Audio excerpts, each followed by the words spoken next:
What up, my people? ¿Qué pasa, mi gente? Welcome, bienvenidos to another episode, otro episodio de Hoy En Día TV. I'm your host and producer, Yassi Rodriguez, on this terrific Thursday. Thank you all for tuning in. Gracias por su apoyo. I'm going to bring on my amazing co-host. We have Nadine Barton, author, actress, entrepreneur. We have Dr. Ciandra, the actionist, author, actress, entrepreneur. Yes. Hello, hello. Hola, ¿cómo están? Hola. How you say? Hola, caliente. Mucho caliente. Yes, está muy caliente, sí. Tienes mucha razón. Muy or muy caliente. Hey y'all, hey. en Happy la Friday. ATL. Thursday. I'm about to go to Friday. Happy Thursday. Yes, hello, hello. Now, in case y'all wondering why we can't see Cece's lovely face, she is traveling, so she is connected audio only. But it's okay because you get to see my lovely face and Nadine's lovely face. So hey, yes, you get to see us, and then you get to hear Cece's voice. Yes. All right. So lovely. So how have your week been since the last time we connected? Well, the last time it was very rainy. Now it's very hot. I mean, today has been one of the hottest days here. It's crazy. It's like the weather just flip-flopped. Yeah, I agree. It is very, very warm. Now, I will say this, it has been warm in general, but today, I don't know, it just feels different. And to think that this is only the beginning because we're not really officially into summer until the 21st of June, right? So I can Right. only imagine how much warmer it is going to get for us. It's like, oh gosh. Last week it was 58 degrees. Was it really 58 Well, degrees? in the morning it was, but then it warmed up. I'm like, this weather is so bipolar. Right. Hello, hello. It's Swaley 3011. Thank you for tuning in. Yes. All right. So, it's been an interesting week too because I've been coming across some just interesting things in general. I know before we logged on, we were talking about the Apple earbuds. And so I'm just really curious to hear your thoughts about this whole thing because it's very controversial. So Apple has a patent filing for earbuds with biometric biosignal sensors. And pretty much it measures you from head to toe. So heart rate, a core temperature, just pretty much anything with regards to it. But there are concerns with regards to the security of it all, and also because it monitors like your brain signals, your stress levels, your sleep levels, your focus, your mood, health patterns. And that's only the beginning. And some people are like, well, it says the patent is not saying anything with regards to controlling thoughts, supposedly, but people are saying that they feel that way, right? And again, when I say people, I came across a post which the lady had the whole patent. She read it, and she even had her AI break it down, and it was pretty concerning. So, what are your thoughts about that? Because there's people are calling it transhumanism. So there's a step towards turning us into robots. Yikes! But it's been happening forever, just like Cece said. Like, we had the phone where you could download the app for the blood pressure and the heart rate. So I don't know where they're going with this is like an extra step. So Right. Yeah, no, that's definitely scary. So just being mindful just with anything that you do purchase because technology is really advancing, right? Especially with the whole AI concept, is really being mindful of how you use the product and understanding what you're getting into. There were concerns before where Apple is taking pictures every 12 seconds of you. Pretty much people consider that an invasion of privacy. And it seems like Apple is really in the spotlight. And so I got to dig a little bit deeper about Samsung to see if there's anything, because I never ever hear anything about Samsung. We always hear about Apple for some reason. And I know there's other brands like Google and all that. But I just thought that was interesting to share with the viewers and listeners, just to be mindful when you are investing in a product, what you're investing in, right? And just understanding the potential setbacks that it can have. So they're not reading the fine print as far as, but I mean, before they already know what product is coming out and how they explain it as far as like monitoring your body. They already know what it is. So even if you don't read the fine print, that's going to be your invasion of privacy. So, you know what I mean? I don't know what they're going to be putting in the fine print. So you have to read it in its entirety. But I know that I won't be getting one of those. I won't be getting one of those either. No. And just for the people out there, I saw some of the comments. They're like, the language is outrageous. This is not a ratchet podcast. So if you don't want to see what you want to see, just get off. Yeah, yeah, and I agree. This is about life and lifestyle. This is about educating people. We're not your traditional lifestyle. We're not going to sit here and talk about ratchet stuff. Sorry, we ain't got time for the shenanigans. We're here to really educate and enlighten people because that's what it's all about. Life is tough, and everybody needs a dose of some sort of information that you didn't know before. So I agree with you. Thank you for spotlighting that, Nadine. It's one of those things where it's like, we may not be for everyone, and that's a-okay. I mean, hey, there's so many. I read there's like over 1 million podcasts supposedly. I'm like, well, hey, go find your other podcasts. Go find your village, right? Yeah, because hey, right here we're talking about a little bit of everything, but we're here to educate, enlighten, inspire, entertain, of course, right? And just make sure that the viewers and listeners feel like they're gaining information versus just talking ratchet and drama. Like, no, we ain't got time for the shenanigans. Yeah, this is not the drama podcast. Sorry. We are too grown for that. Yes, yes, yes. Cece, I'm just curious to hear your thoughts with regards to. Oh, and it looks like I have you here twice. I'm not sure what's happening. I see double of you. I don't know which one I should select. Yeah, it's weird. Like it shows me in the show and I can hear, and then it puts me backstage, and then I can't hear anything. Okay.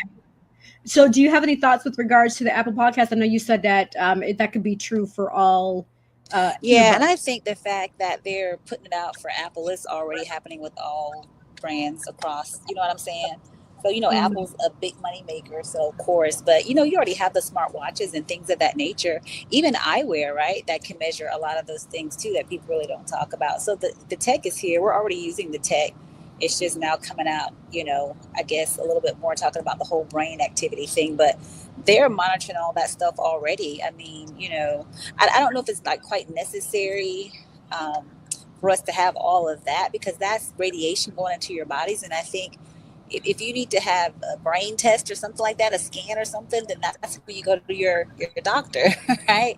Not to have something on your body to be measuring these types of things. I don't know. I think there's a fine line. I know we start out, trying to do good things, but it always ends up somehow in the wrong hands, people with, evil and wicked intentions, and that just always kind of goes awry. It definitely needs to be legislation and stuff, to kind of put a rein on a lot of these different things because this can go very badly very quickly.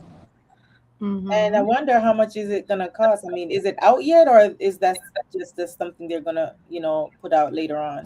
I'm sure it's already out in the technology. If they're talking about it, the stuff is already out, and they're probably already beta testing it. I guarantee it. Facts. Right. Yeah, that's interesting. Thank you for sharing that information.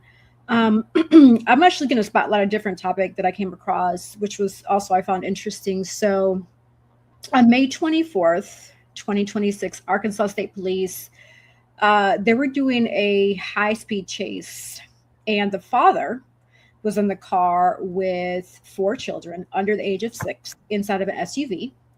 The chase reported to reach over 100 miles an hour before the vehicle actually crashed and flipped, and a 4-month-old baby was ejected from the SUV. Thankfully, all 4 children, they survived with only minor injuries, and praise God that 4-month-old, especially being ejected from a 100-mile-per-hour high-speed chase, like that's wild.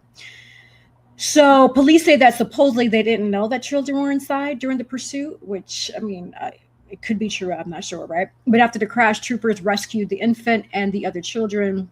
The children were taken to Ouachita County Medical Center, and authorities reported found apparently marijuana and defaced illegal firearms in the father's vehicle.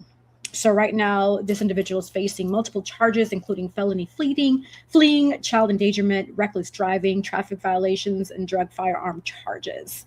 What are your thoughts about that? When I read that, I was feeling some type of way because I'm like, really, why would a father put 4 kids in danger, or just a parent in general? Like even being a mom, like no. Yeah. I saw that high-speed chase. Yeah, I believe it was just a regular traffic stop. And the car was tinted, so that's why he didn't know. So the guy, once I think the officer went, to get his information to come back to the vehicle, he ran, and then that's when the officer proceeded to chase him. So I mean, the officer had all rights to chase him. He didn't know that there were like children in the car, so he proceeded to chase him. And then when he stopped, when the car crashed, I saw, the baby was ejected, and then when he went to closer, then he saw all the other kids in there, and he took them out the car. And one of them already had like a cast on her hand, on her arm. Like, it was crazy. Yeah, I saw that. I saw that too, and my heart was like, "Oh my gosh!" Like, it was too much. I can't even like think about it. And I'm wondering, like, for a mom, like, what is the mom going to say of those children? Like, I don't know if this was her husband, boyfriend, whomever, but that is like insane. And he needed to be behind bars, because obviously something was going on for him to like just take off like that. You know what I'm saying? But it was drugs or something. Maybe he had a warrant. I don't know, but thank God, like you said, Yessie, that those babies were safe with minor Well, injuries. he didn't want the police to see the drugs and the guns in the car. I think that's what it was. That's why he fled. Yeah, no, that definitely makes sense for sure. Mhm. Yeah, so yeah, thank goodness they're a-okay, and God had his hand over those kids, and I guess we'll see what happens. I mean, I do feel bad for them, because hopefully the mother will step up if she is in the picture. Hopefully she is, right? But nowadays we just don't know. I've been coming across a lot more reports where there's just parents failing their children. And I'm a big advocate on birth control. I mentioned it many times in the show. It's like, if you're not ready to be a parent, please put yourself on birth control, because being a parent is a big responsibility. Not only are you taking care of an individual, but you're raising a young human who's going to eventually go out into society. And based on their upbringing, based on how they are treated at home, whatever they deal with, that's going to bleed into the society, good or bad. Exactly. So you make a valid point. yeah, being a parent is not easy for sure. I have another topic I want to talk about, but before I spotlight my other ones, any topics that you all have that you want to bring up? The gas station pump. Did you see that one? I Where have not. where I shared it in the group. So basically, what it was, I don't know how true it is, but they put like a nail into the gas station owners. They put a nail into the pump, and then when you drive off, look in the group, you'll see real quick. When you drive off, then your card is being charged. So the guy came back and he started recording it. And the gas station owners, like two Indian guys, they had the Shell thing on their shirt. And the guy was telling him with the camera in his face, like, take that out now. And the guy, he was like cussing, going back and forth and cussing the guy out. And he said, I'm going to ruin your company. I'm going to report you or whatever. They were all in the guy's face. But if you look at the video, you'll see they put like a nail. It was on the news. I saw the clip. They put a nail in the pump before they close the pump. You put the what do you call it, the lift on the thing, and then they start reading your card. So whoever comes behind you with that nail, then your card is being charged. So I guess apparently the guy probably noticed and came back. Yeah. That sounds scary, sis. And do you remember where this happened? New Jersey. New Jersey. Oh goodness. Oh gosh. Yeah. Usually between New York and New Jersey, interesting things tend to happen. But I get it. It's like both of them are melting pots. They have different cultures and different people with different upbringings. So yeah, that's wow. And the guy was going crazy. He was like, because the guy came and snatched it out of his hand and threw it on the floor. And he was like, take that out now. Take that out. Take the nail out now. And the guy was all in his face, cussing him out like, you've ruined my property. And he's like, you've been caught on tape and you talk about ruin my property. Like, really, dude? So a nail. Wow, that is really interesting. I'm definitely going to have to look at that when we finish the show, because I'm trying to put like in my mind how that would go. But wow. That's interesting for sure. Yeah. And the other hot topic is the Carmelo Anthony kid. Remember, the case is now over. He got charged for 35 years, I think, in prison. Mm-hmm. Remember, he had stabbed a kid or something like that. But they were saying it was like self-defense and all this stuff. The black kid, he had no record or anything. You guys remember? Yeah. The track meet. Yes, the track meet. I saw that last night. Yep. So with that, what's interesting, because me and Rah were talking about it, and shout out to our special guest who is Rah. He's going to be joining us momentarily. But I did look it up because there are people posting online that they were upset because they had donated towards the crowdfunding, which apparently it reached over 600K. And supposedly the parents just used it on travel, on anything else, expensive cars and what have you, versus actually using it towards their child's attorney and legal fees. And so I actually looked it up because I'm like, well, if these individuals donated, trusting that in good faith this money was going to be actually used to help Carmelo Anthony in his case, can they sue? And so according to my research that I did here, apparently with the crowdfunding that they put together, and this is also education for the viewers and listeners, when you are doing donations, like it's great that you're donating, but just be mindful of what you donate towards, right? So apparently the campaign doesn't necessarily describe that it was only solely for attorney fees. Reports say that it included broader purposes like legal defense, relocation, living expenses, transportation, counseling, and security, which means that technically the parents behind that extra dialogue or extra cushion that they have, an attorney can say that because that was included, the money was used legally, right? So, and that matters because if the fundraiser language allowed money to be used for living, security, relocation, then donors may have a harder time proving that the money that they thought was only going to be for legal fees was actually used under false pretenses. Well, not for lavish travel, especially if they're taking a trip to the DR or Puerto Rico or Mexico or wherever, not for lavish travel or for a new Mercedes or whatever the case is. So they should be able to differentiate of what they were using it for, you know what I mean? So that's crazy. Yeah, and so I'm hearing too that it was like the trial was in their home state. So I don't know what relocation they needed. You know what I'm saying? Unless he was being bullied.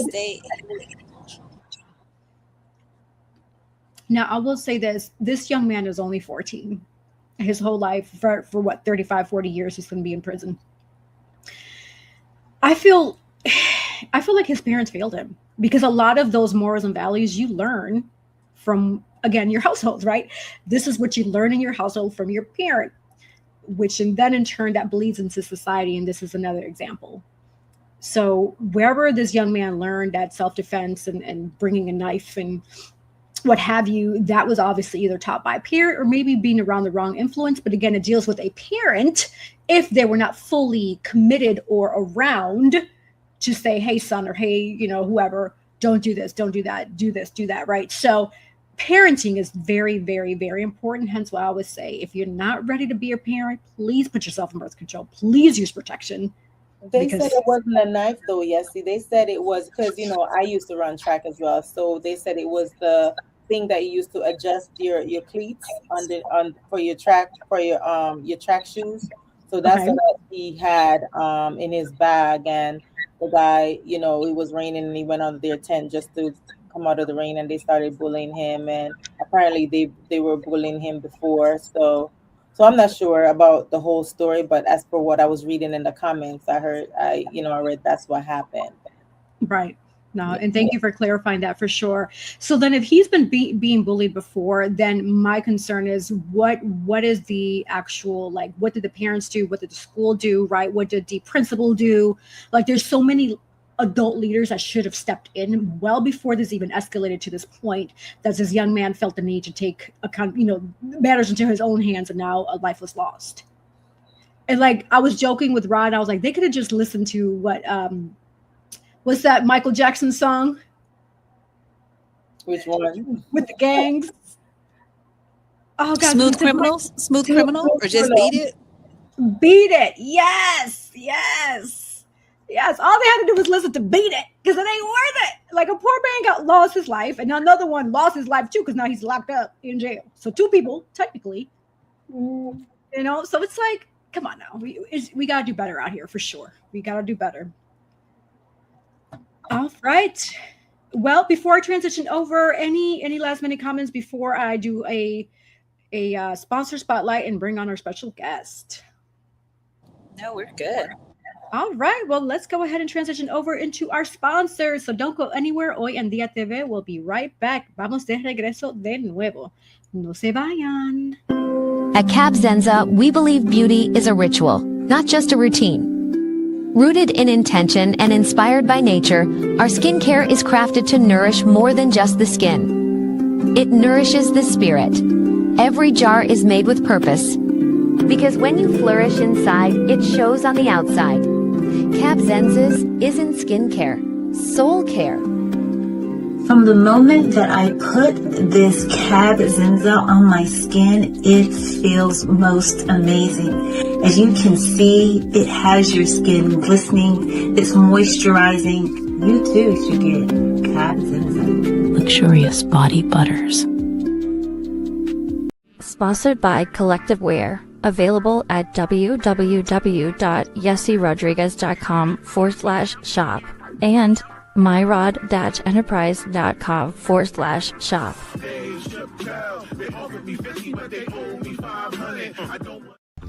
A bold builder of people, purpose, and platforms, Girls with Gigs helps high performers and those desiring to achieve more shift mindsets and activate purpose.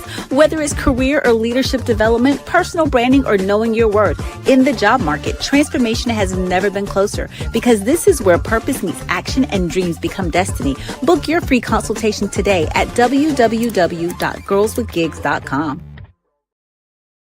Yes, book your free consultation. Find your purpose. We get it. Life is hard. No es fácil. It is not easy. But we do have someone here that can help you out. Also, invest in your skin too. It is the largest organ in the body and it needs some love, some TLC.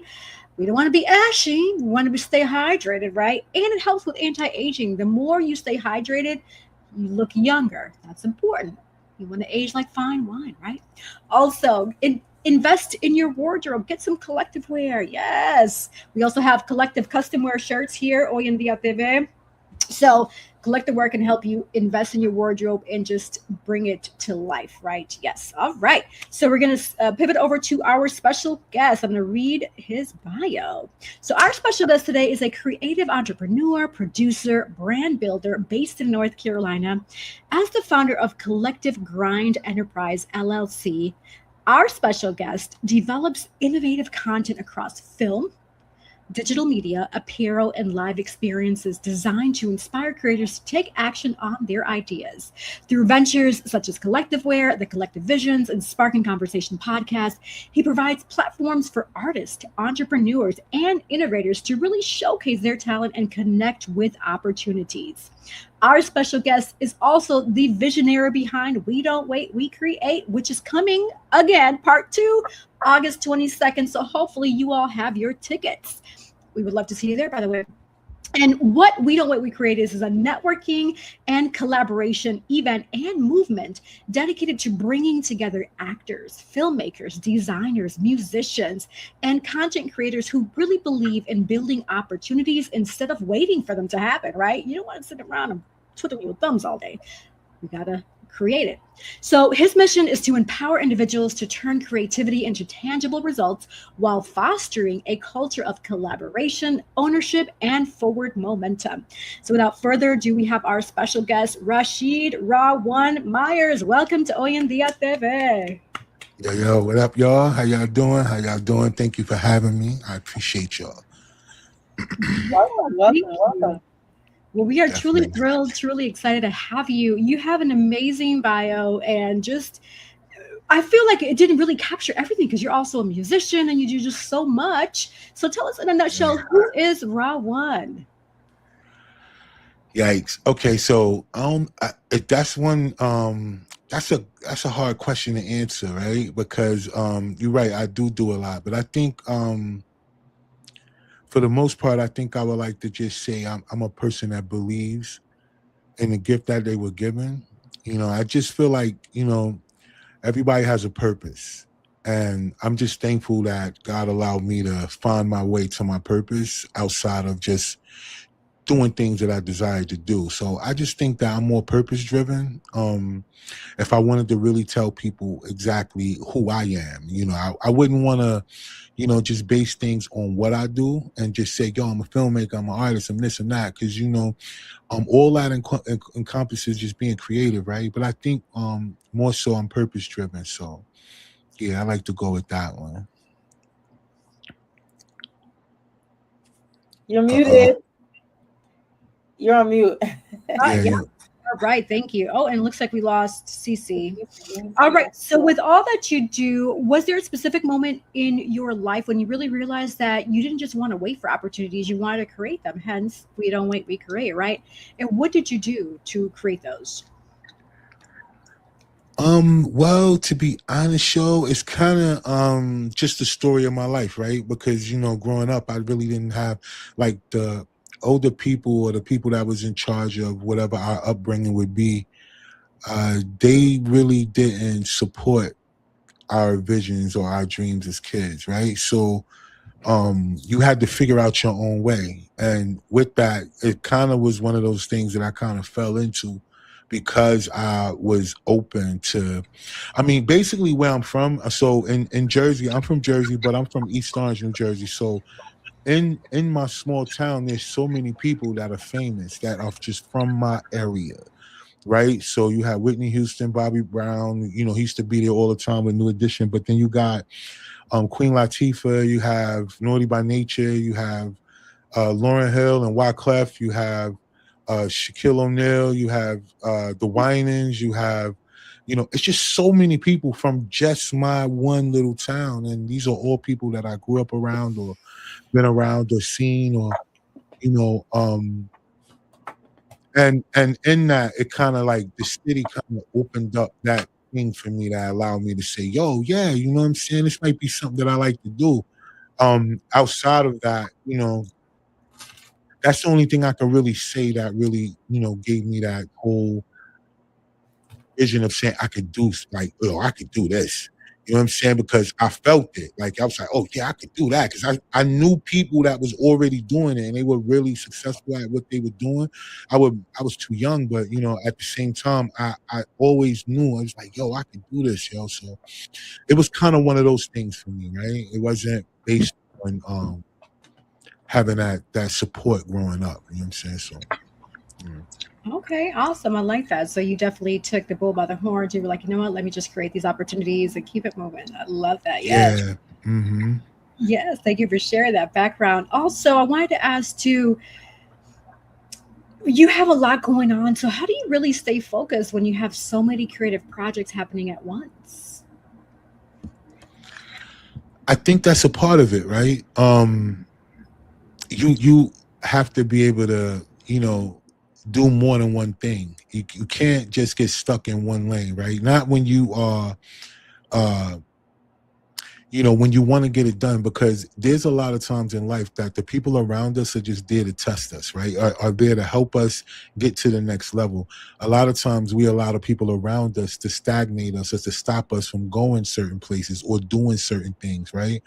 And with that, learning that people are lessons, it kind of allows me to be able to balance things out, right? Because you don't ever want to be caught out on the highway without a spare tire, so to speak. So I just don't really allow myself to get stagnated, right? And I don't allow other people's versions of what they think a person should do and not do to dictate what I'm gonna do, right? So I don't see it no other way. Like I really wish it was like a button you could push. You know how like people got dating sites and stuff like that? They go out there to try to meet somebody just for that. I wish it was places where you could just meet people who just think alike.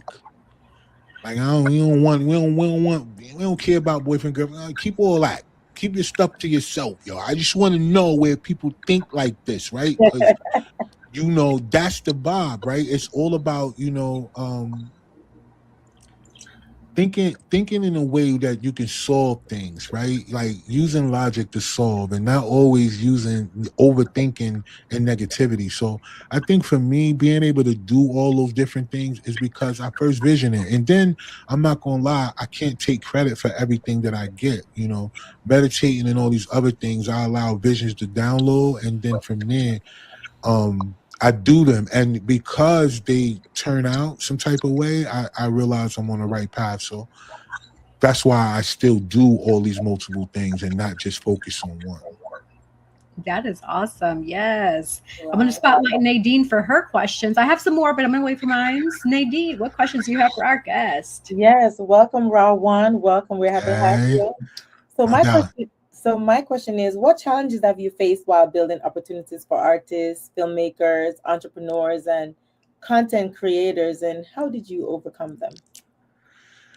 Well, the most thing that I face is people who say they want to do something, but it's really not in them, right? I think for me, the hardest thing about being who I am is that I see things in people that they may not see in themselves. Mm, But with that, it comes a sense of disappointment too whenever people don't follow through.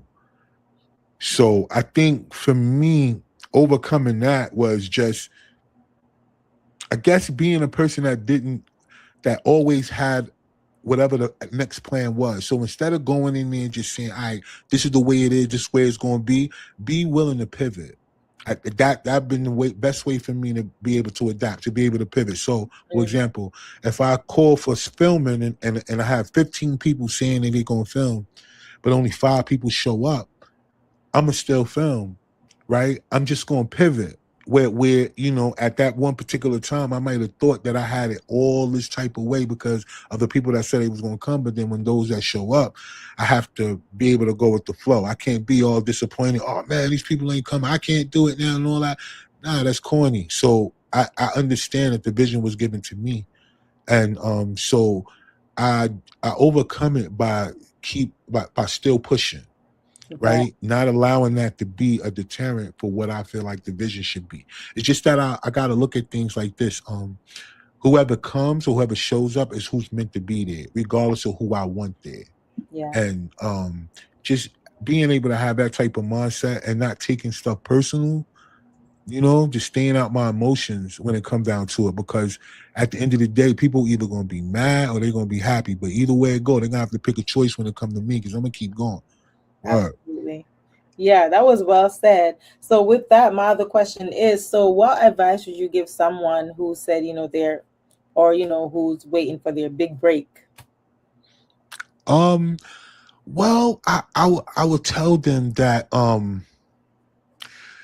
waiting for your big break doesn't mean that that's going to be your career. Like either you want a career or you want a break, or do you want a moment or do you want a career?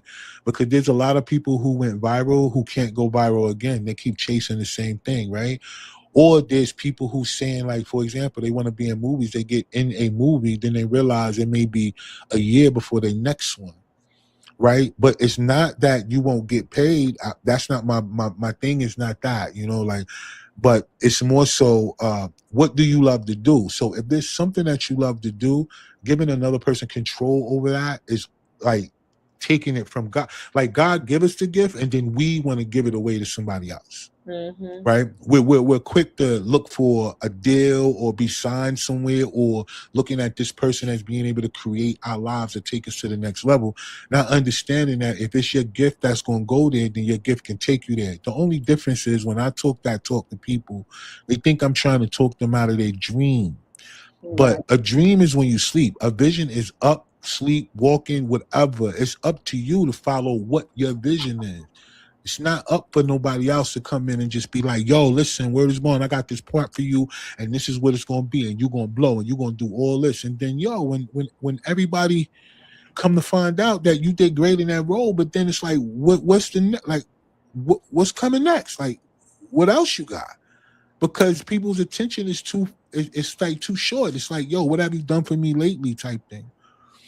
But Right. when you hungry as a person, you just can't allow somebody else to dictate if you're good enough or not. We do that in regular life without our gifts. We allow other people around us to make us feel adequate enough to make us feel important when we should be important to ourselves first. Word. And not made to be feel like you're selfish because you have some type of sense of pride. Because that's why I don't have felonies and I don't have a whole bunch of kids out here and I don't have a whole bunch of stuff, because I take pride in being able to say I'm a creative first. Word. Wow, that was good answer. I was smiling because as soon as you started talking about dream, I also created a quote, and it says, "Every dream has an entry fee, a decision." So goes right in line with what you're saying. So yeah, that's Facts. thanks for that. Yeah. So go Facts. ahead. Thank you. Yeah, I love that. I hope everybody's picking up what he's putting down. I'm like, let me pass around the offering plate because that was a good sermon right there. Okay. Right. Right? That's funny. Yes, I'm loving what you're saying about the vision because the vision is given to you and you're making the vision happen. I'm loving what you're saying about, no matter who shows, you're still going to go forth. It shows that you're committed. It shows that tenacity. And so I totally love that. My question is, what do you love most about what you do and why? I don't know if I have a most, right? I guess I treat it like how we would treat our children, right? We'll have, if we got more than one child, I think we all love them the same. We just love them differently. So I think that's how I look at it. Like, I don't have one over the other. Like, my first passion has been music. Music is what's gotten me all of my opportunities. It's just that I found myself in a place where, being creative. I just figured out just being creative completely made me feel more fulfilled. I would say music is what kept me grounded, right? Always looking for the next beat, always looking for an opportunity to be in the studio, always finding a quiet place to write. I'm one of those people that I don't mind being by myself. I take those moments to have time to myself. And in those, it's not like I need to sit there and be quiet. And there's the times when I do that. Because I do a lot of that in the mornings and stuff like that. I ground and all that other stuff. But I think for the most part, I just love being creative, though. See, I don't think it's one that I would choose over the other. I think I do it all. I had no choice because when doing music, we had to do music videos, and people we were coming to people and we were saying, "Yo, this is a song. This is what we got," and then they was coming back with no ideas. They were just showing up with the camera. So I still had to come up with the idea. And I'm like, "Yo, why am I? You ain't even getting director credit." I started making the people shooting the video. I started giving them shot and edited. And then I would take the producer credit because I'm like, the director credit because I'm like, yo, why am I directing my own? This is what we pay. Yo, okay, bet. So from that point on, I just have been directing all of most of our music videos. And then from there, it just kind of progressed for me to be like, you know what? Because we took songs and did short films. We created short films out of our songs and stuff like that. We were, really early on with that type of vision. And so I don't know if I have one over the other. I did professional ring announcement, right, for sports, for boxing, amateur, professional, and MMA. But I only got that opportunity because I was on a television show, right? So I got that opportunity, but I was a second Black licensed ring announcer in the history of North Carolina. So I'm like, in the history books, right? Out here, just from being able to take those opportunities. So that's what I'm saying. I don't know. See, I just feel like just the fact of being creative is how I'm able to get whatever opportunity I'm getting. And I love them all, to be honest with you. Fantastic. Wow. I love it. I love it. How do you, because in the industry that you're in, there's so many things that so many people want to do. People, they pull on you, they want you here, they want you there, they want you everywhere. And then there's things that you want to do, right? And you want to be in some of the larger circles and things of that nature, right? To kind of push that vision forward. How do you deal with the no's? Because there are a lot of no's in this industry. So how do you deal with that? What advice can you give those people that are out there doing something that you're doing, like you're doing, and wanting to be bigger, better, and all those kind of things? How do you deal with the no? I don't ask. You know what I'm saying? Like, that's why I created. I think the no come from, where people come and they asking people for something without presenting value. I like to walk into every room with value already. So it's not like I'm coming and asking for anybody to say anything. It's more like, do you want to be a part of? And then if they don't want to be a part of, it doesn't stop the train from moving. So I would suggest that for everybody out there that is pursuing. Now, if you're pursuing what you consider a dream, first, just figure out if that's aligned with your purpose or not. That's what I'm saying. I think all of us have to figure out our purpose in what we're doing. Because if you can do that, then you'll understand that the no's are not no in a negative way. The no is a good thing because you might not need to be connected with this person. You might not need to be in a situation that these people might have put you in. So looking understanding that no's are just as good as the yes. If you are a person that's not waiting on the opportunity.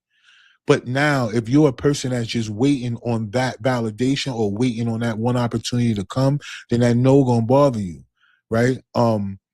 But being a man, emotional intelligence, we have to learn that through rejection, right? We can't learn that if everybody's always telling us yes all the time, right? Our position to be a leader, like your position to be a leader, is that you're going to have to deal with opposition. And opposition is no. That word is going to come up no matter what. Somebody going to say no, or what you trying to do is going to be a no for you. Like, listen, you on your way to something, and then now all of a sudden your tire flat, your car locked, your keys locked in the car.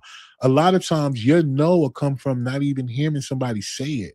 Just that, yo, God, like, nah, you know what I'm saying? That ain't your vibe, yo. That's not your lane right there. But some of us don't recognize that. And then that's when we give up, because we think that it's more against us than for us. So I would just tell anybody out there, you're going to hear no. You're going to hear it. It's just that whenever you hear yeah, be ready. Be ready so you don't got to get ready. Stay ready. That's it. So whenever you hear yeah, you ready to roll. But when you hear no, be prepared for it. Just don't stop what you're doing. Remember, no is not a bad thing. No is just as good as a yes whenever you're still pushing. So that's what I would say to a person who's really out here trying to get to it. Just be prepared for the no. Wow. I love that. You sure one of your other things is not, be an inspirational speaker and stuff like that? Because you really you got to add that to your repertoire. Oh, I don't know. I think for the most part, I think that's why I think my podcast does what it does. It's more so that because I talk to so many different people that deal with so many things in life that will never get me a viral moment, that allows me to be able to kind of just tap into that whole thing that I always felt. And that's always about motivation, because, I be looking for it myself. It's very hard to do what I do without having to motivate myself, because there's not a bunch of people coming in saying, yo, good job. I like what you're doing. I see what you're doing. I don't get all that. What I get is people seeing it, and I could sell they see it because I could see the views, but then the likes and comments and stuff don't match up with what the views are. But I know who see it because I could get to see it in the background when you got a business page. Yeah. But then those are the same people that you'll be around at some point, or you'll be around, or even people that be in the stuff that you're doing. A lot of times, even the people that are working with you, they're looking at you in a way where it's like, yeah, I think he's going somewhere. I'm gonna rock with him, but they still low key don't really want you to get there, because at they know where their level of importance is, because they don't take the time to market and promote the stuff that they're in themselves. So that's how I really realized all of this, and just saying, like, I just want to continue to motivate people, because I'm going to leave you right where you are. So I'd rather motivate enough for people to get it, at least my perspective. So it's not looked at as if it's a me thing. Like, that's why I don't use the word I, and none of I do. It's always we. We don't wait, we create. Even though I'm creating and I ain't waiting. But I say we, right? It like speaking in the future, like we. Like who is that? Who rolling with me? I don't know, but we. Right? So I think, they pretty much, in a nutshell, I think that's pretty much my vibe right there. Yeah, and you're saying great things, and I agree. I echo with Sisu. Like, definitely, I can see motivational speaker to add to your resume too, Ross. So something to consider. Another purpose that you can that you have there. Yeah, Cece said, pass around the collection plate, like. Yeah, we gonna see. Yo, listen, I'm a follow. I'm a follow. I'm not gonna just jump out the window, but I'm a follow though. So whenever I hear that voice, and if it comes an opportunity and it's there, I wouldn't mind doing it, because I do love to motivate people. I get it off on that, yo. Like, I really get a kick out of, almost looking at people and saying like, yo, where is I you killed that, or like, yo, this is fly, or this is dope, or you better keep going. Like, I don't want to hear no excuse. And that's another thing too. That's why I think I only have a select amount of friends, because I'm not the guy that you can come to and have an excuse, I guess. You know what I mean? For me, it's like, nah, okay, well, yo, what's the solution then? Right. You can't come to me and just problem dwell all the time. You can't do that with me. I'm not here for that. I have empathy for people, not sympathy. Word.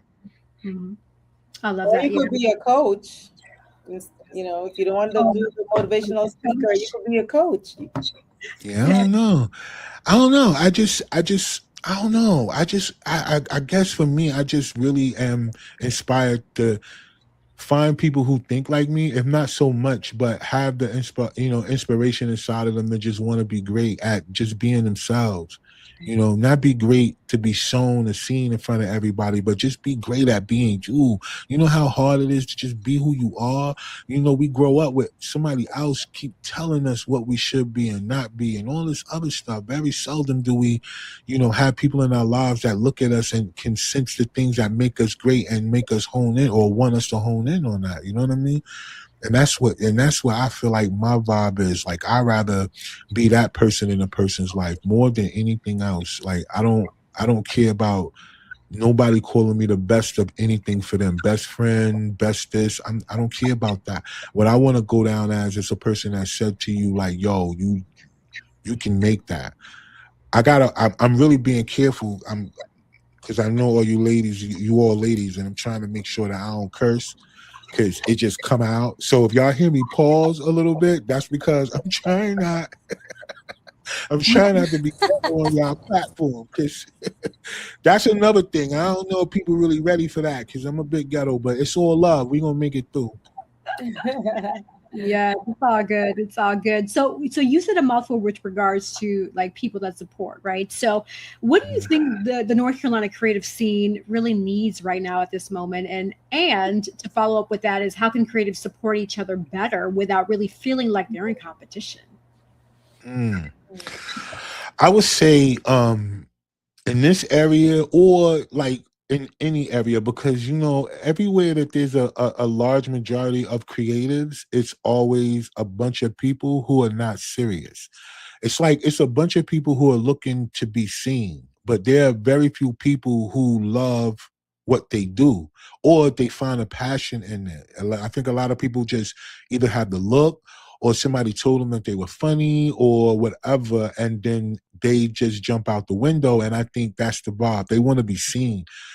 So I think in this area, I don't really know, because there's so much that happened in North Carolina. Like, I mean, outside of them not having the tax no more, but when they did, oh man, I mean, between Wilmington and Charlotte, I mean, like some of the biggest movies ever were done here, right? Television shows as well too, which is a lot still being filmed here in Wilmington. So I don't really know. I think a lot is here. I just think that mindset is the biggest killer of all things creative in all areas of, especially here.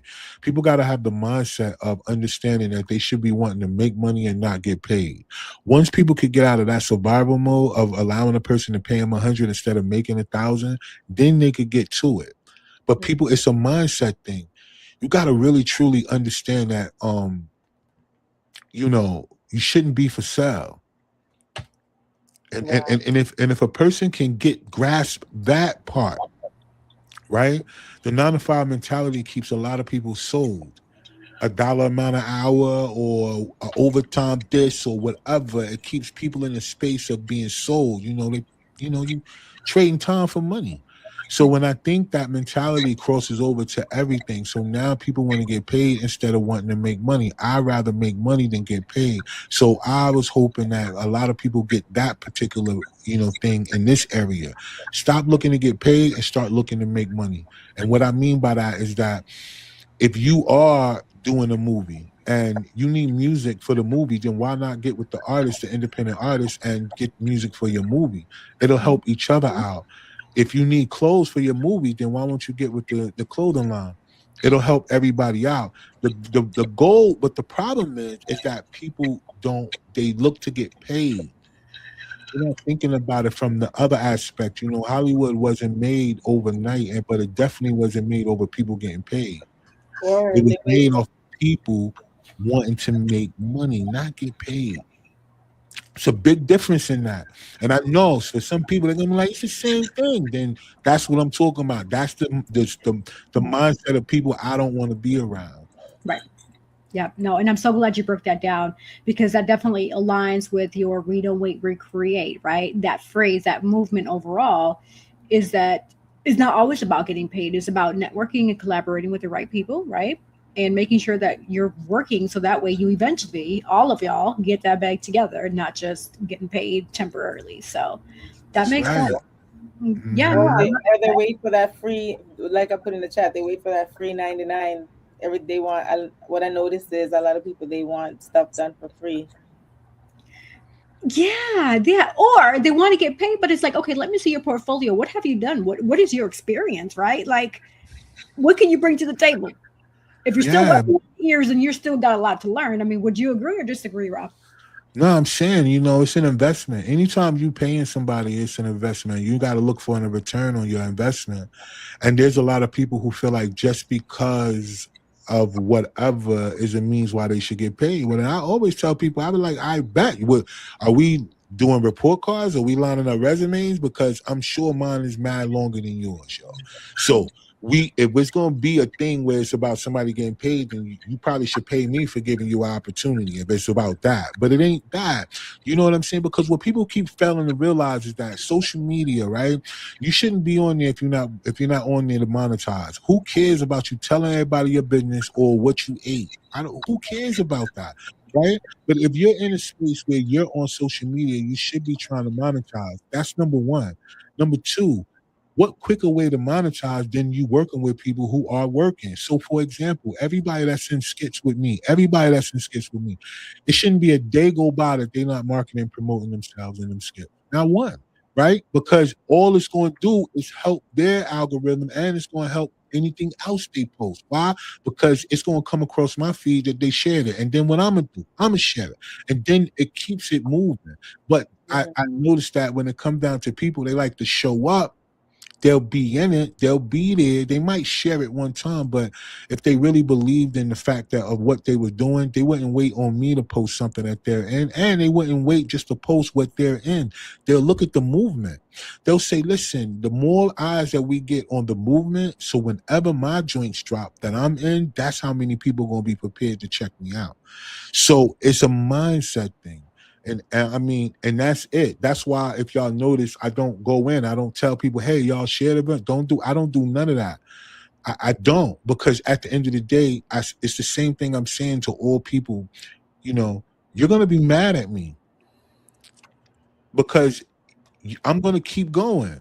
And it's there. You know what I'm saying? It's like I don't have to argue with people, but like, yo, you ain't do X, Y, and Z. I'm saying it's there. So if this was something that you really wanted to do, you do. I don't want people to think they're doing it for me. And I think that's the problem. People may think that they're doing it for the person. No, you're doing it for you. What is the vision that God gave you? Did he give you that? Because if he did, that's why he sent you to me. Because he said, I'm going to send you with my son. I mean, what do you want? Not me. Like, what do you want? That's what you got to ask yourself. Like, don't be just, yo, I'm going to show up, right? Show up. But what do you want? That's the vibe. Like, if you don't know what you want, then you're going to be a person that's just going to, you're going to do the bare minimum. You got to, nothing in life is going to get successful if you're just doing the bare minimum. Word. No, that's a good point. Absolutely. Nadine, do you have a follow-up questions for Rah? Yeah, so my follow-up question was going to be, since you're doing the we don't wait, we create. So are you going to make that a regular North Carolina thing, just so that it's another project that's going to be in the North Carolina area for artists and people to come out and show their skills? Yeah. But my ultimate goal is to turn it into a weekend, right? Like I want to create a award show out of it too, for creators and people in the fashion industry, and just to be recognized for the things that they're doing, from having a big $5,000 cameras to having a little $500-600 iPhone or whatever they have. Like I want to be able to turn it into that, and I want We Don't Wait, We Create to be something of value, because even now, like my for the next one I got lined up for 2027, I already have some really big names that's lined up only because I'm able to interview them on my platform. So Nice. the ultimate goal is that, yes, in between we don't wait, we create, is what I'm actually trying to push, right? So the projects, more documentaries, right? Because I'm connected with so many people who need a real they story told in a documentary form. So we don't have that many documentarians around here. That's weird to me. Like, we gotta have different facets of the business. So my goal is to bring that aspect, not just that, but all of it. We're looking for television series for people who want to do, television series. We're doing I'm taking my skits live. Coming up soon, we're going to be doing a lot of the skits I already did. We're going to be doing them live like a play, right?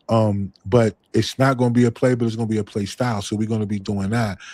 It's so many different aspects of what I'm building behind We Don't Wait, We Create. So eventually, it's going to be a weekend thing, right?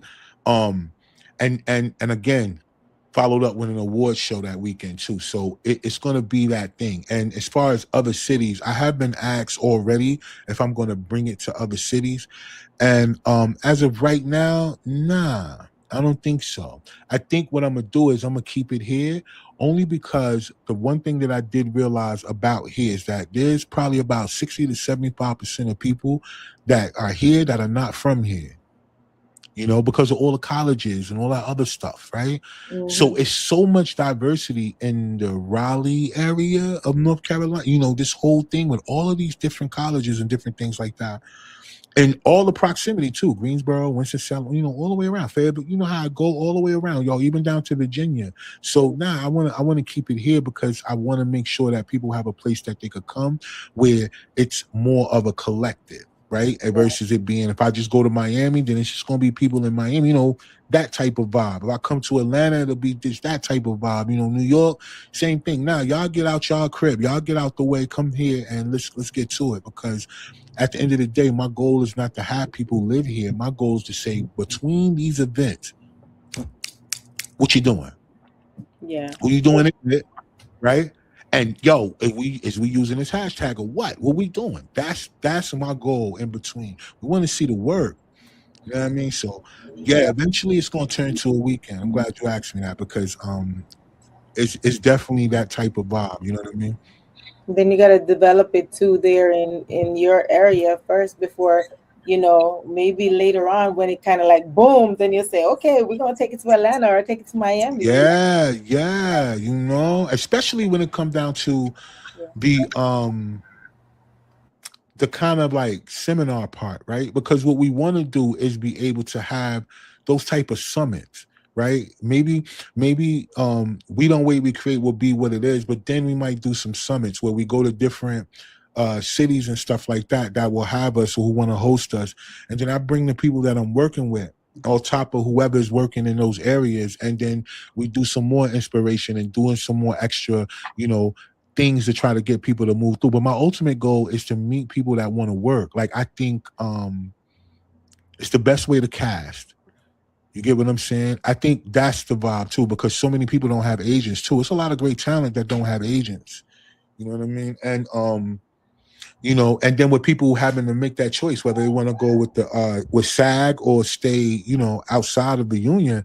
Look, we want to be able to get both, because I'm connected with people who are doing union stuff. So we want to be able to send you there if you are with the union. Like, yo, I got somebody that you could check out.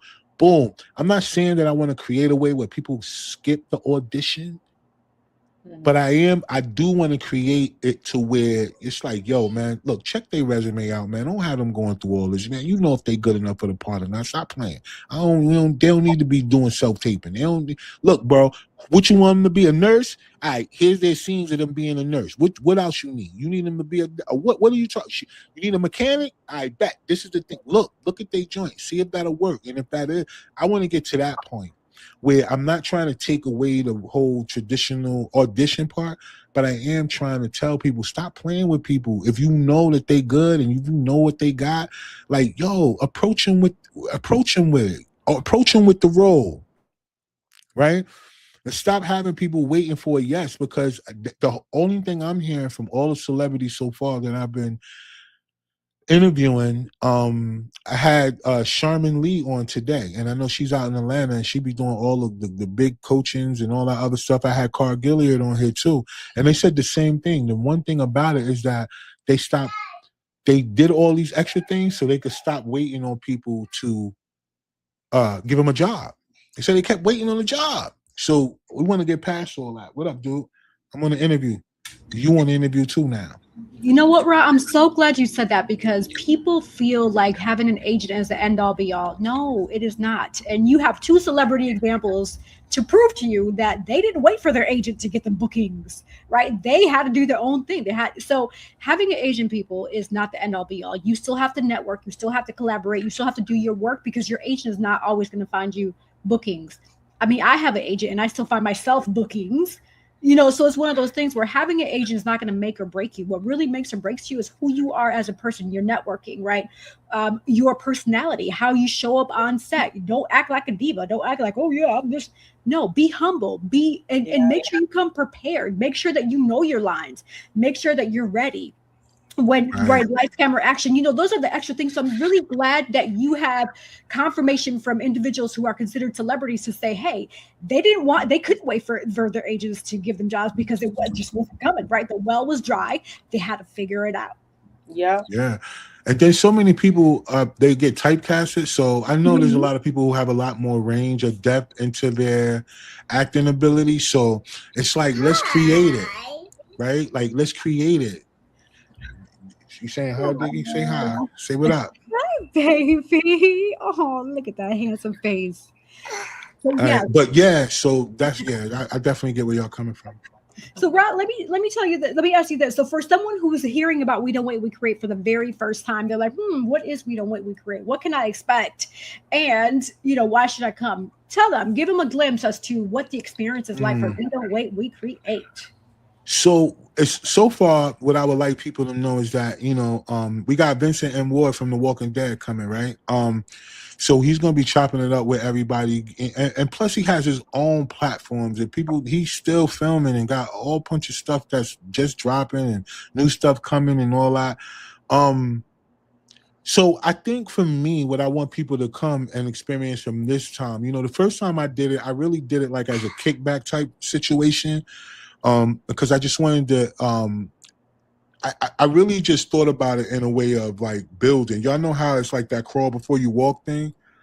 I had to learn to do that, right? Because God shows you the big picture. He just don't show you the steps on your way to the big picture. So sometimes you try to jump out there and create that big picture already, and you ain't take the necessary steps. So it's just taking the smaller steps to the bigger picture. But I do want people to know that if they come, that they should leave with a real connection. Like, and there will be opportunity for people. So if you're an actor, or if you are into filmmaking, or if you are, as far as like the crew concerned, because we're still looking for people who are behind the scenes, who want to be directors and are screenwriters and want to be on set like that.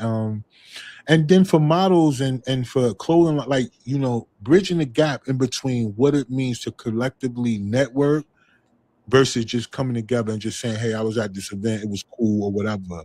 Nah, because, every time somebody comes from something with me, we work. So, yeah, it's like that. So I just hope that for the most part that people get that what I'm trying to create is not just another thing for people to come.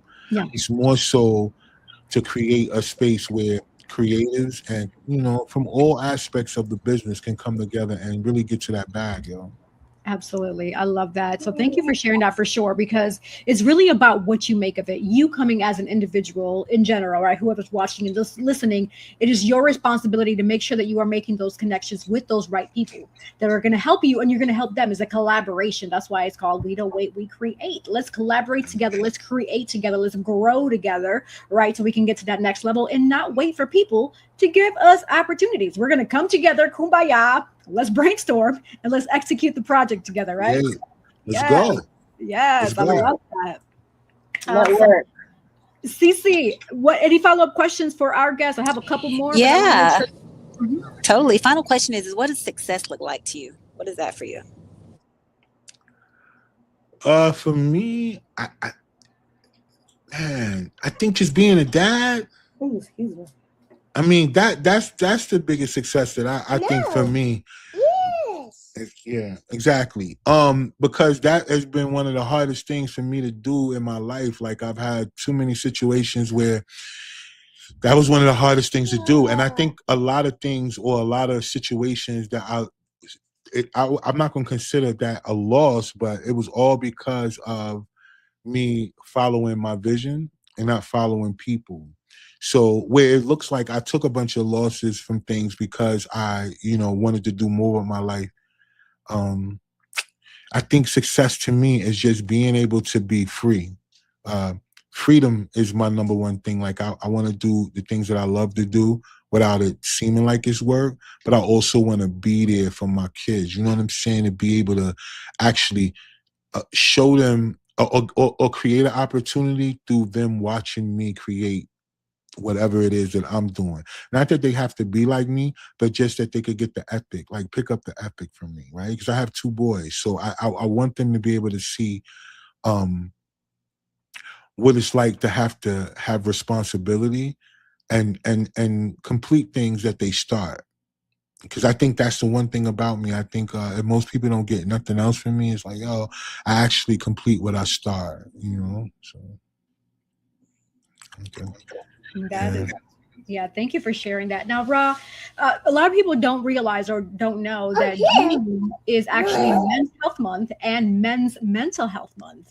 And you Gotcha. being a man, this is going to be a question I'm going to ask you, and just in general for the viewers and listeners as well, in case they're a man listening or they have a partner, spouse, sibling, etc. So, with Men's Health Month, it really focuses on encouraging men to take care of their physical and mental health, including those screenings, those preventions, heart health, prostate health, mental wellness, right? And with that, the mental part of it, the depression, anxiety, suicide prevention, emotional expression, a lot of the feelings that humans in general, regardless of gender, go through. So, as a man, what would be your food for thought to help individuals who may feel like they're feeling, some type of way that will really help them get out of that funk and really execute whatever it is that God has downloaded them in their brain to do and to move forward? Ooh, wow. That's heavy. Uh, I don't, being that all men are not the same. I think for me, the thing that has helped me, um, is that I always looked at the things that I'm facing. I always looked at it as something to like to get through.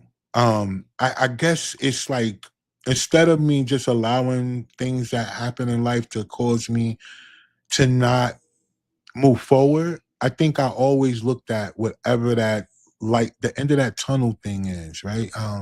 I've always been intrigued on the other side. You know what? If I keep going, or if this, instead of just, because mentally it's not easy, right? Because you're being creative or you're being in this space, but you have to really think about all these other things that come. You got bills, you got other people who want your attention, you got family, you have trauma that you're healing from, you have decisions to make about choices. You don't know if this is going to happen, you don't know where that's coming from.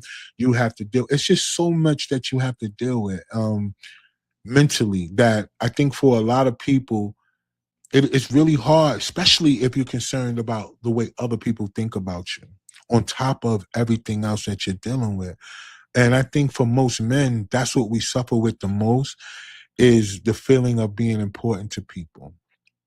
I think we suffer from that more than we suffer from anything else, is the feeling of being important, because in so many instances in life, people could take or leave you because of the image that comes with you being a man, especially if you're considered to be whatever, a black man, whatever. I don't like to identify as a color, so I don't. But in that sense, it's a lot that come with that, right? You're not necessarily always guaranteed to make it back home whenever you leave every day.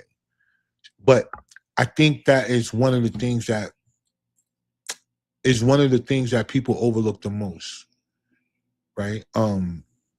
So I would just say to most men that are dealing with things in that capacity where, overthinking and just the stress of whatever it is your responsibilities are, I would say you have to find you a connection with the creator, because you have to be able to understand the difference between things that you can control and what you cannot.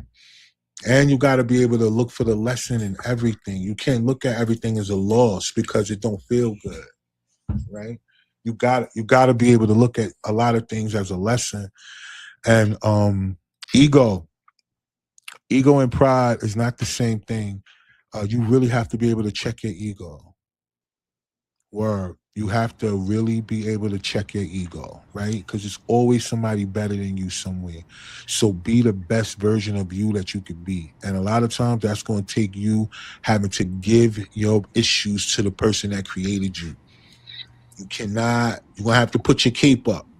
I think that's the one thing about it. You're going to have to hang your cape up every now and then. So if you don't have a connection with God, and whichever way you look at it, universe, spirit, whatever that thing is, if you don't have a connection with it, it's really nothing that I can say that's going to help you. Yeah. Yeah. Because that's the only thing that helps me. You know what I mean? That's what's really helping me. Not everything else. Like, that's helping me having that connection. Thank you for sharing that. That definitely makes a lot of sense. And I agree, having that spiritual connection with whatever it is, the being that an individual is connected to, is definitely important. So thank you for shedding light on that, for sure, especially in light of Men's Health Month, right? We hear in general like Mental Health Month, but when I came across that, I was like, that's interesting. I'm really glad that we're finally spotlighting men, because men feel emotions just like women do. Men go through things just like women do. And for whatever reason, it doesn't really get spotlighted so much. So I really appreciate you being a man that's coming from a man's perspective of what food for thought for people, for sure. Yeah. Nadine, do you have any follow-up questions for our guests before we pivot over to our last minute words? No, I do not. Thank you, Rah. Cece, what about Yeah, no doubt, y'all. No, we're good. I really enjoyed it. Thanks so much for being here. Yeah, no doubt, y'all. Thanks for having me, y'all. My last question before we pivot over to last minute words is mainly about what's next. What can we expect? Where can people find you, follow you, etc.? What's next? So outside of We Don't Wait, We Create, I don't know, I'm pivoting. So as far as filming is concerned, I'm pivoting, and I'm going into I'm still going to be doing skits, but I'm going into the third installment of Kill No One as the short film comedy. And then I'm jumping into some full-length films. And in between, I'm still going to be doing skits, but I'm going to change the way that I'm doing them.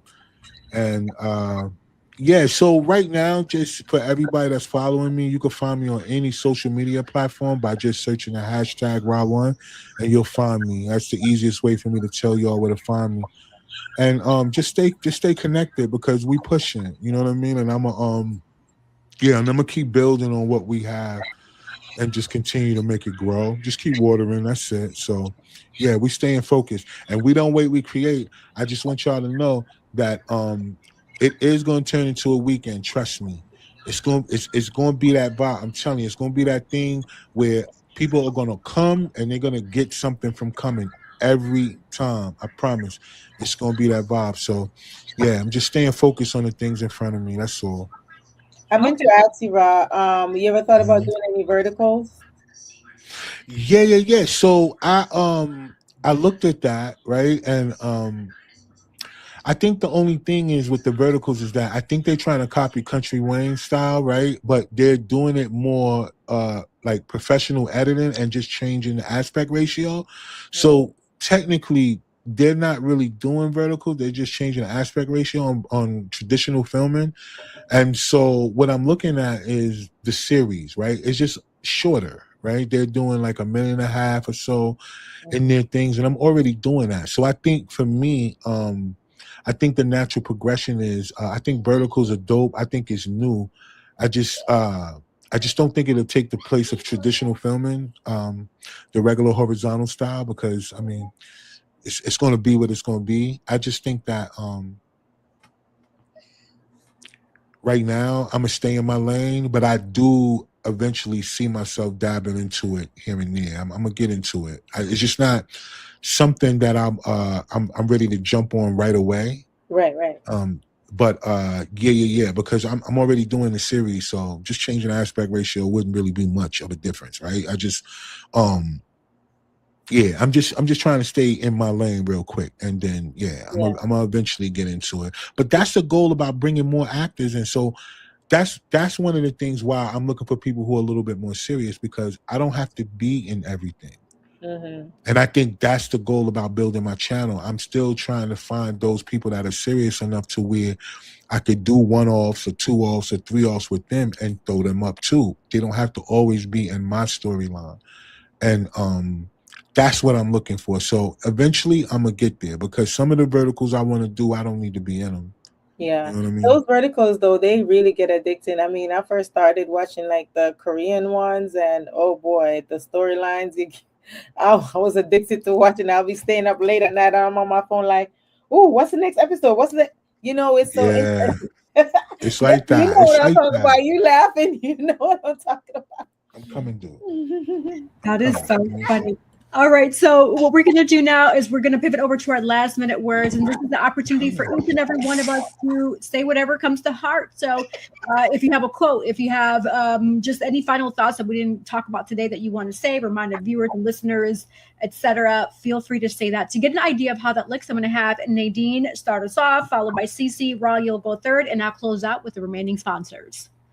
So yes, my name is Nadine Barton. As you see on the screen, you can find me on Facebook with that name right there. Same thing on Instagram, Nadia B _1202. Author, entrepreneur, actress. You could find my books on nadinebarton.com. Also, I came up with a new quote, and it says, "Every dream has an entry fee, a decision." So, hey, if you want to be an actor, if you want to be a writer, just make the decision to start the book, start doing what you need to do, and just make that decision to, progress on yourself and not waiting for anybody to help you do that. So just get out of your comfort zone. And when you stop thinking about what the other people have to say about you, then you will start doing what you need to do. And that's it for me.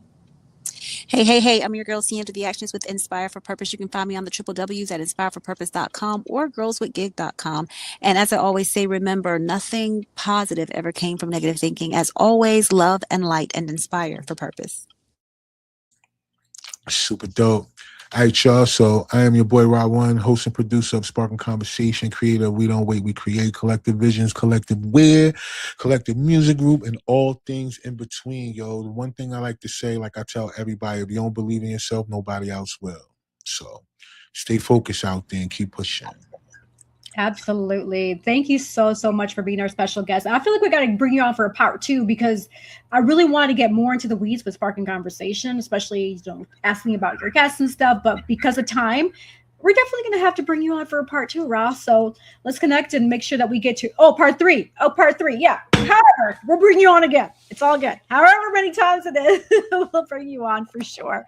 But before I say my last minute words, we're going to spotlight 2 remaining sponsors. So please don't go anywhere. Hoy En Día. We'll be right back. Estamos de regreso. No te vayas.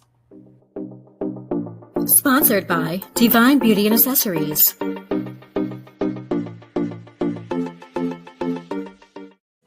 Watch Hoy En Día TV, Thursdays, 7:30 p.m. Are you looking for the perfect shirt for that special occasion? At Collective Custom Wear, we bring your vision to life. From weddings, family reunions, anniversaries, or casual outing with friends, express yourself with your unique style and leave a memorable mark. Order now. Our custom shirts are designed just for you.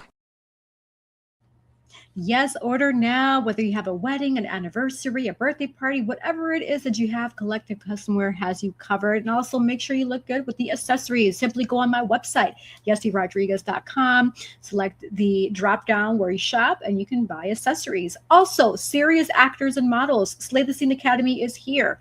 Go on my website, yessirodriguez.com. Drop down, select Slay the Scene Academy, register. You have to invest in your craft. invest it the same way you invest to pay hundreds and thousands of dollars to go to university. I mean, it's the same way. It's not going to be hundreds of thousands of dollars, but you still have to invest in perfecting your craft. Whether you go to a technical school, you're learning a craft, acting is a craft. People have to believe you. People have to see your passion. You have to sell the product. And if you don't sell the product, then unfortunately, you're not selling yourself, right? So definitely register. Classes are coming up. Slay the Scene Academy. Also, if you missed a past episode of Hoy En Día TV, again, go on the website, find us on YouTube, on Facebook.